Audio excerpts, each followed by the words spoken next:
ایک دفعہ کا ذکر ہے، کسی قصبے میں ایک روحانی استاد اور ان کے کچھ شاگرد رہتے تھے۔ اسی قصبے میں ایک چھوٹی سی مسجد تھی۔ ہر روز استاد اور ان کے تمام شاگرد عبادت کے لیے مسجد میں جایا کرتے تھے۔ استاد عبادت کے بعد جب دعا کرتے تو آنکھیں بند کر کے ہاتھ جوڑ کر خاموشی سے بیٹھ جاتے۔ نہ ہی استاد کے ہونٹ حرکت کرتے اور نہ ہی ان کے چہرے پر کوئی تاثرات پیدا ہوتے۔ ایک شاگرد نے استاد کو اس طرح سے دعا کرتے ہوئے بڑے غور سے مشاہدہ کیا تو اس کے ذہن میں سوال پیدا ہوا۔ شاگرد سے رہا نہ گیا۔ اس نے استاد سے دریافت کیا، محترم استاد، جب ہم اللہ سے دعا کرتے ہیں تو ہم مختلف الفاظ بولتے ہیں اور ہمارے ہونٹ حرکت کرتے ہیں اور ہمارے چہرے پر وہی تاثرات پیدا ہوتے ہیں، لیکن میں نے مشاہدہ کیا ہے کہ جب آپ دعا کرتے ہیں تو آپ بالکل خاموشی کے ساتھ ہاتھ جوڑ کر آنکھیں بند کر کے بیٹھ جاتے ہیں اور کوئی الفاظ نہیں بولتے۔ عام طور پر جب ہم دل میں بھی بولتے ہیں تو ہمارے چہروں پر تاثرات پیدا ہوتے ہیں اور ہونٹ ہلکی سی حرکت کرتے ہیں، لیکن آپ ایسا نہیں کرتے۔ میں یہ جاننا چاہتا ہوں کہ کیا آپ اللہ سے دعا نہیں کرتے؟ یہ سن کر استاد نے مسکرا کر جواب دیا، میں تمہیں اپنی زندگی کا ایک واقعہ سناتا ہوں۔ ایک دفعہ شام کے وقت میں شاہی محل کے قریب سے گزر رہا تھا۔ میں نے دیکھا کہ بادشاہ شاہی محل کے داخلی دروازے پر کھڑا تھا۔ تبھی ایک بھکاری آیا اور بادشاہ کے سامنے کھڑا ہو گیا۔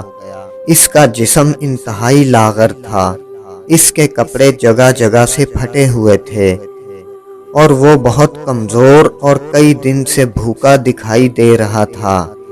بادشاہ نے فقیر کو دیکھا اور اس نے فقیر سے کہا، بتاؤ تمہیں کیا چاہیے؟ فقیر نے جواب دیا، بادشاہ سلامت، اگر آپ کو میری حالت دیکھ کر اس بات کا اندازہ نہیں ہو رہا کہ مجھے کیا چاہیے تو ایسی صورت میں مجھے کچھ کہنے کی ضرورت نہیں۔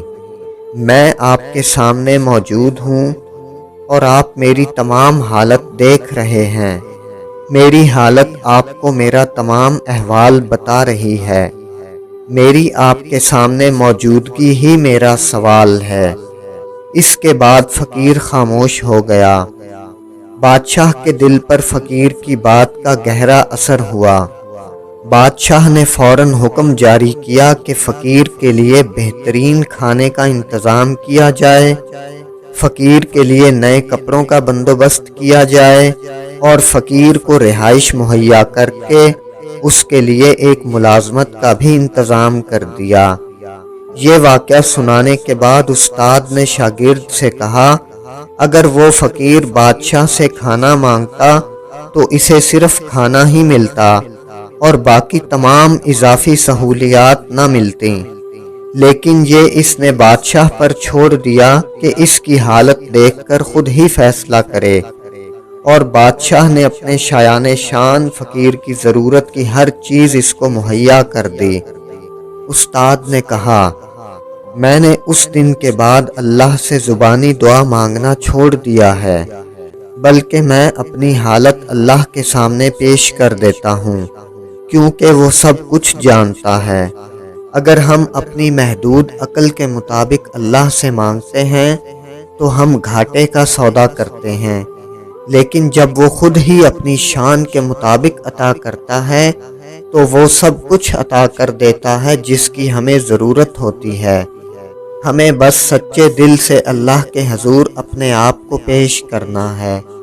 اگر ہم اس طریقے سے دعا کرتے ہیں تو ہماری دعا ضرور قبول ہوتی ہے اور اللہ تعالیٰ وہ سب کچھ عطا کر دیتا ہے جو ہمارے لیے بہتر ہوتا ہے۔